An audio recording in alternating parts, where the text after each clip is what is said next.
Olá, olá pessoal, tudo bom com vocês? Aqui é o professor Gabriel Zayed do canal do Estuda Mais e vamos começar por aqui a resolução de mais um exercício de Química. Esse exercício ele faz parte de uma série aqui do canal chamada de Dúvidas de Alunos à Química do Enem, onde eu resolvo as dúvidas e questões que são enviadas pelos alunos que fazem parte do curso da Química do Enem. Se você quiser participar desse curso, o link dele está na descrição deste vídeo aqui no YouTube. Olha só o que diz essa questão. Um químico ele pesou 38 gramas de sacarose, que tem como fórmula molecular C12H22O11, no laboratório. Qual é, respectivamente, o número de mols e o número de moléculas que o químico pesou? Bom, a gente sabe que ele está trabalhando com a sacarose e sabemos qual que é a fórmula molecular da sacarose, no caso C12H22O11. Com a fórmula molecular, você consegue fazer o cálculo da massa molar da sacarose. Então, a primeira coisa que a gente vai fazer é calcular a massa molar. Professor, mas o exercício não pede para calcular a massa molar. Ele pede para fazer o cálculo do número de mols e do número de moléculas. Para que calcular a massa molar? Bom, a massa molar ela é medida nas unidades de grama por mol. E você consegue relacionar a massa que o exercício te deu com o número de mols que você tem a partir da massa molar. Então a gente faz primeiro o cálculo de massa molar e a partir dela a gente consegue calcular o número de mols. Então eu tenho aqui três elementos químicos dentro da fórmula do açúcar sacarose: carbono, hidrogênio e oxigênio. Você vai colocar os três aqui separados, carbono, hidrogênio e oxigênio, e vai até uma tabela periódica pegar as massas atômicas desses elementos químicos. Vou até abrir aqui uma tabela para você ver como que você consulta essas massas. Essa tabela está chamando de peso atômico, e você vai vir aqui embaixo, ó, 12 para o carbono, 15,999 para o oxigênio, que a gente vai arredondar para 16, e 1 para o hidrogênio. Esses são os pesos atômicos, ou também chamados de massas atômicas relativas, desses elementos químicos. Voltando aqui para a nossa questão, a gente vai utilizar as massas deles. Carbono é 12, do hidrogênio é 1 e a do oxigênio é 16. E vamos multiplicar essas massas pela quantidade de vezes com que cada um desses átomos aparecem dentro da molécula. Vocês podem perceber que tem um 12 na frente do símbolo do carbono, o que significa que o carbono aparece 12 vezes dentro dessa molécula de sacarose. Tem o número 22 na frente do símbolo químico do hidrogênio, o que significa que o hidrogênio aparece 22 vezes dentro da molécula. E o oxigênio tem o número 11 na frente dele, porque ele aparece 11 vezes dentro da molécula. Aí a gente vai fazer essas multiplicações. Primeiro a gente tem 12 multiplicado por 12, que é igual a 144. 1 vezes 22 vai ser igual a 22. E 16 multiplicado por 11 é igual a 176. 176. Agora você vai somar todas essas massas que você tem. Essa são a soma, né? Essa 144 é a soma da massa de todos os carbonos. 22 é a soma da massa de todos os hidrogênios. E 176 é a soma da massa de todos os oxigênios que a gente tem dentro da molécula. Você vai somar todas elas, tá? 144 mais 22 mais 176, para encontrar a massa molar que você tem da sacarose. A sacarose tem como fórmula C12H22O11, então a massa molar da sacarose vai ser igual a 342 gramas por mol. Isso significa que você tem 342 gramas de sacarose para cada 1 mol de sacarose. 1 mol de sacarose. No entanto, a questão te diz que você tem 38 gramas de sacarose. Então, com 38 gramas de sacarose, qual vai ser o número de mols que você tem desse açúcar? Você vai dizer que são X mols, você não sabe a quantidade que você vai ter, e aí você vai fazer uma regra de 3 para descobrir esse valor. Então você vai fazer uma multiplicação cruzada. O X vai multiplicar por 342, você vai ter X vezes 342, que é igual a 38 multiplicado por 1. Aí você tem 38 vezes 1.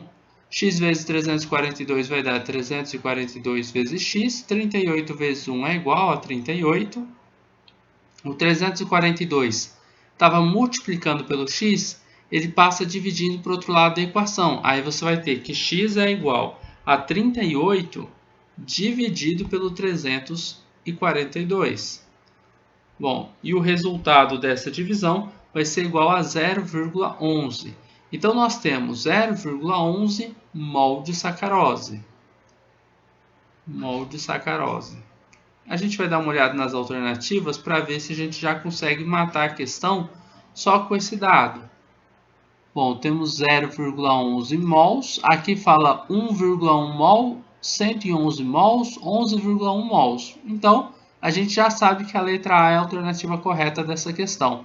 A gente nem precisaria fazer o cálculo do número de moléculas que a gente tem de sacarose. A gente já mata esse exercício e poderíamos ir para uma próxima. Mas eu vou fazer, porque a gente está resolvendo a questão, né? Às vezes você quer descobrir como que calcula o número de moléculas. É bem simples. Você vai pegar o número de mols que você tem aqui e vai multiplicar por 6 vezes 10 elevado a 23. Tá? Então, você pega esse valor e multiplica por 6 vezes 10 elevado a 23. O que vai dar 6,66 vezes 10 elevado a 23. Ou, aqui nesse caso, como eu estou multiplicando 6,66 vezes 10 elevado a 22, tá? Para deixar em notação científica. Ou, né, o valor ficaria assim. Deixa eu voltar aqui embaixo. 66, né? Ó, eu vou mostrar para vocês esse cálculo de uma maneira mais simples para você não ficar se confundindo, tá? Que eu estou fazendo direto. Você vai pegar o 6, só o 6, e vai multiplicar pelo 0,11, tá? Vamos lá, 0,11 vezes 6. 6 vezes 1 é 6, 6 vezes 1 é 6, 6 vezes 0 é 0. Tem dois algarismos à direita da vírgula, o que acontece aqui? Fica a vírgula aqui embaixo, deixando dois algarismos à direita. Então, você vai pegar esse valor 0,66 e vai continuar multiplicando pela base 10 elevado ao expoente 23. Então, vai ser 0,66 vezes 10 elevado a 23. Só que esse valor ele não está em notação científica. Você pode transformar ele em notação científica jogando essa vírgula uma casa aqui para a direita. Quando você joga a vírgula uma casa para a direita, o seu expoente ele desce um algarismo. E por isso que deu 6,6 vezes 10 elevado a 23. Professor, mas tem como dar mais 6 aqui? Porque você tinha colocado 6,66. Tem sim. É que na verdade, eu não falei, mas esse número aqui, ele é uma dízima periódica. Não é 0,11 só, é 0,11, 11, 11, eternamente, tá? Então isso é uma dízima periódica. Se você pegar o valor que você tem e multiplicar por 6... vai dar 0,66666, assim por diante, tá? Por isso eu tinha colocado um 6 a mais antes. Bom, mas esse aqui é o nosso valor, só que com o valor aqui 22. É 6,6 vezes 10 elevado a 22. Só que aí você tem que dar uma olhada na questão, para ver se ela traz esse mesmo valor. 6,68, esse 8 é algum arredondamento que a questão fez, tá? Dos outros 6 que aparecem. Mas 6,68 vezes 10 elevado a 22. Então, ok. A gente vai deixar em notação científica e não dessa forma aqui, Professor, mas essa forma aqui estava certa? Está certa, só que ela não está em notação. E daí? E daí que a questão colocou em notação científica. E aí, se você faz o cálculo e vê que está em notação científica e você não sabe transformar para isso aqui, você vai achar que você fez errado. Tá? Então, não tenha preocupação com isso. Tá? É claro, você tem que saber fazer o cálculo e transformar em notação científica. Se você não sabe trabalhar com notação científica, eu te aconselho a dar uma olhadinha no canal do Estuda Mais. Vai na aba de playlists dentro do canal, que lá tem uma playlist completa sobre notação científica, onde eu explico como que você trabalha com isso aqui passo a passo, beleza? Bom, pessoal, mas basicamente é isso. Nós calculamos aqui o número de mols, 0,11 mols, e calculamos também o número de moléculas que a gente tem de sacarose, 6,6 vezes 10 elevado a 22 moléculas de sacarose. Eu espero que você tenha compreendido o passo a passo da resolução dessa questão. Espero que você tenha gostado dessa videoaula. Se gostou do vídeo, não esqueça de deixar um like aqui e de compartilhar o link desta aula em suas redes sociais, para que seus amigos também possam conhecer o canal do Estuda Mais. A gente vai se encontrar numa próxima videoaula resolvendo outros exercícios de química. Um forte abraço e tchau, tchau!